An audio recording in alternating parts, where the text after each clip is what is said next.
Well, I figured I'd give a quick update on what is the 25th season of supposedly Big Brother, but this season has been anything but with production's decisions and their twists. It is not the game of Big Brother.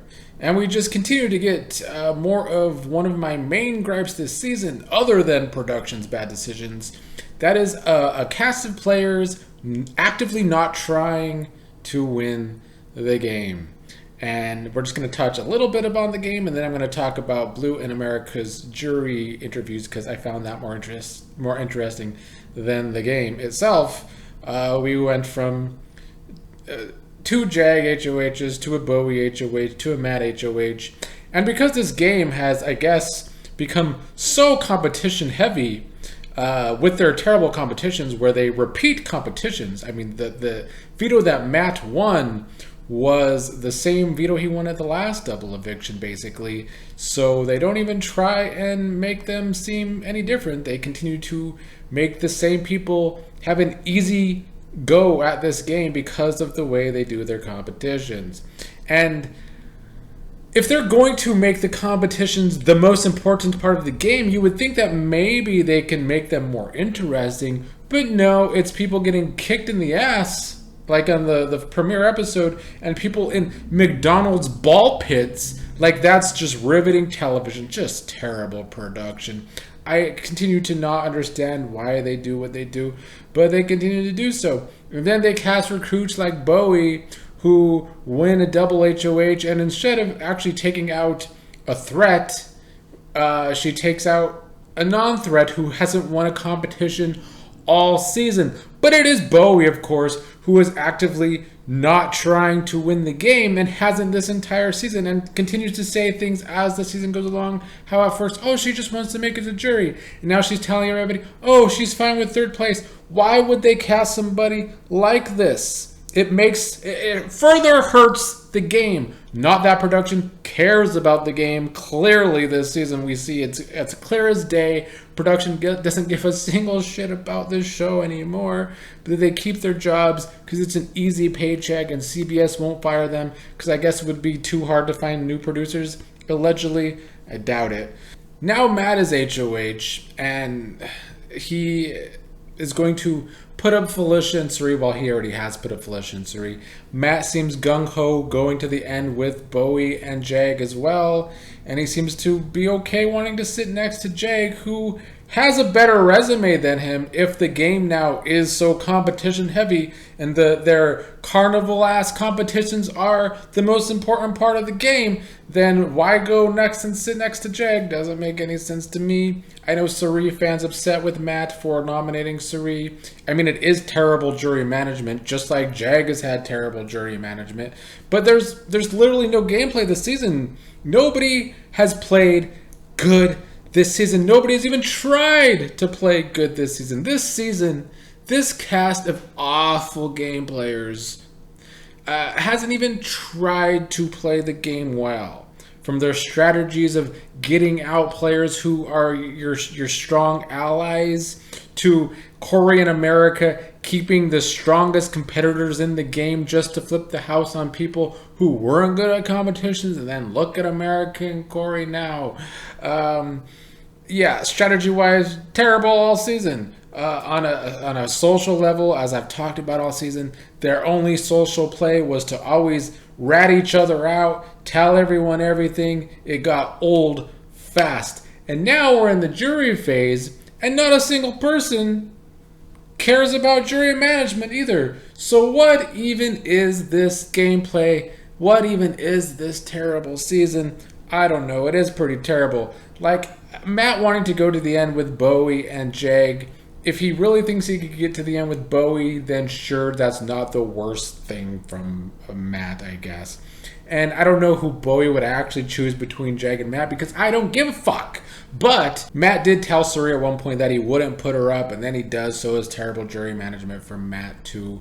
I don't think Matt has played a good game. I don't think Matt has played a decent game anymore. I think Matt is just like everybody else and has played a shitty game because he isn't some puppet master. The best thing going for him is that he hasn't been on the block, but This is how I know he's not thinking strategically, and how I don't believe for a second that he even realizes that that is a good social thing from him, because he has the opportunity to put up Bowie so that he is the only person to not be on the block, and he doesn't do it.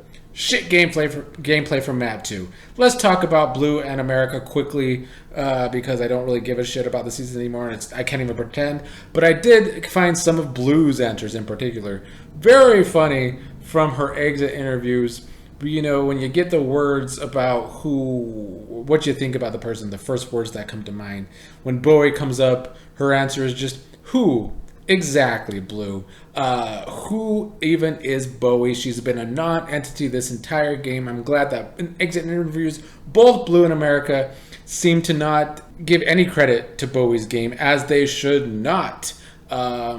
Now, Blue is pretty bitter against Jag and Matt. I don't know if Blue would vote for Bowie over one of them. Judging by our answers, though, I don't think so. But yes, I love Blue's answer of who for Bowie Jane for many reasons, because that's something I say in real life about people that I don't really fuck with because I don't like them or because they're irrelevant to me, even though other people pretend that they're not. I love to be a jackass sometimes when somebody mentions somebody and I say who, because they're irrelevant just like Bowie Jane.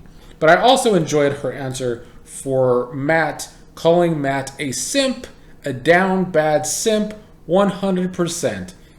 The first half of the season, I gave a lot of shit to Gen Z, and I must continue to do so, because Matt is another very pathetic person representing Gen Z. This entire season has been a terrible representation for that generation, because not only have they been terrible television and terrible feeds, but they just come across as very weak and pathetic.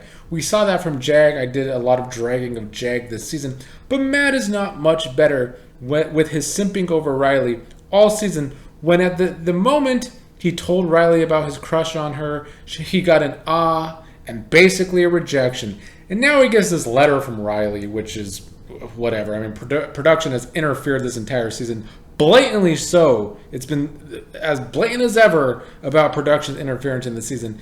Letting a past house guest write to Matt is a pretty head scratcher. But I mean, good for Riley for, trying to get Matt's money if he wins this game. That's some great gold digger tactics from Riley, because Riley's not interested in Matt.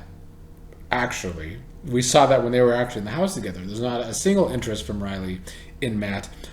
He got friend zoned real quick. So he is a simp, and I'm glad Blue recognizes that. And I don't think people are going to respect Matt's game as much as Jag's, because Jag at least has a resume.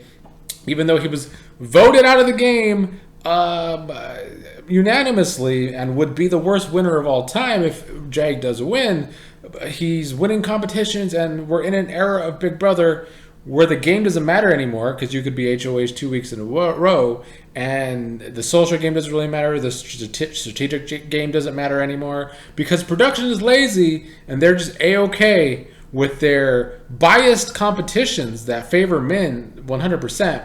And that's like the most important part of the game now. The only important part of the game now is their terrible ass competitions. It's just whack. And, you could go back and you could watch the early seasons of Big Brother where, Grodner wasn't one of the main producers. And you can see that most of the HOHs were crapshoots, and it kept the game far more interesting. Now, vetoes have always been more physical, but HOHs used to be a lot more fair and a lot more interesting and a lot more crapshoots than what we seem to get nowadays, because production is lazy and they like to follow the same model over and over. So that's where we are. The jury so far will probably give the win to Matt or Jag. I mean, if they're at the end together, who knows who they'll give it to? I don't care who they'll give it to, because either way, it's a bad winner, and I will drag either winner. I mean, anybody that wins the season should be dragged, honestly, because they played poorly every step of the way. Another thing I want to talk about before I go, Blue's getting some shit for saying that Felicia's played the best game this season. And yeah, Felicia's game sucks, but literally so does everybody else's. So I can actually sit here and argue with anyone that Felicia's game isn't much worse than anyone else's going on. Jag was voted out of the house unanimously because he played a terrible game early on. Yeah, he can win their biased competitions, but that doesn't make him a better player than Felicia, well-roundedly, because his strategies all season. I mean, he was secret HOH, and he told the entire house. Terrible gameplay, not better than Felicia. So save me with the giving blue shit for the answer that Felicia's playing the best game, because it is a season of terrible games. Like, you measure up all the games, it's like going through a trash. You're going through the trash trying to find the best piece of trash.